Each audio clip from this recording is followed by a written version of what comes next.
இ இப்போது நம்ம ரிப்போர்ட்ஸ் டேப்லேயே எப்படி நம்ம சர்வீஸ் ரெக்கார்ட்ஸ் எடுக்கிறது அப்படின்னு பார்க்கலாம். மோஸ்ட்லி உங்களுக்கு எல்லா சர்வீஸ் ரெக்கார்டுமே ரிப்பேர்ஸ் டேப்லேயே வந்துரும். நீங்கள் கஸ்டமரோட ஃபோன் நம்பர் போட்டு சர்ச் பண்ணி எடுத்துக்கலாம். இங்கே ஒரே ஃபோன் நம்பர் தான் இருக்குது. பட் நீங்கள் மல்டிபிள் ரெக்கார்ட்ஸ் போடும்போது அவங்களோட ஃபோன் நம்பர் போட்டு எடுத்துக்கலாம்.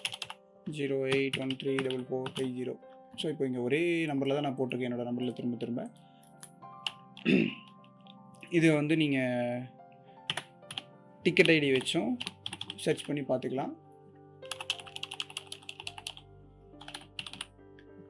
டிவைஸை சர்ச் பண்ணியும் பார்த்துக்கலாம். இப்போ இங்கே பார்த்தீங்கன்னா 2வது ரெக்கார்டை காணும், ஏன்னா அது ஹெச்பியில் இருக்கும். அசம்பிள்டு அப்படின்னு இருக்குது.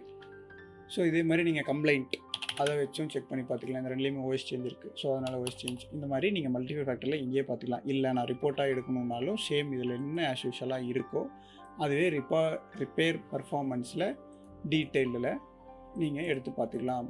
நீங்கள் இங்கே டேட் ரேஞ்ச் செலக்ட் பண்ணணும். செலக்ட் பண்ணிவிட்டு ஜென்ரேட் ரிப்போர்ட்னு கொடுத்தீங்கன்னா உங்களுக்கு எல்லா டீட்டெயிலும் இங்கே ஷோ ஆகும். ப்ளஸ் நீங்கள் எக்ஸ்போர்ட்டு CSVன்னு கொடுத்தீங்கன்னா உங்களுக்கு எக்ஸலாக டவுன்லோட் ஆயிரும். தேங்க்யூ.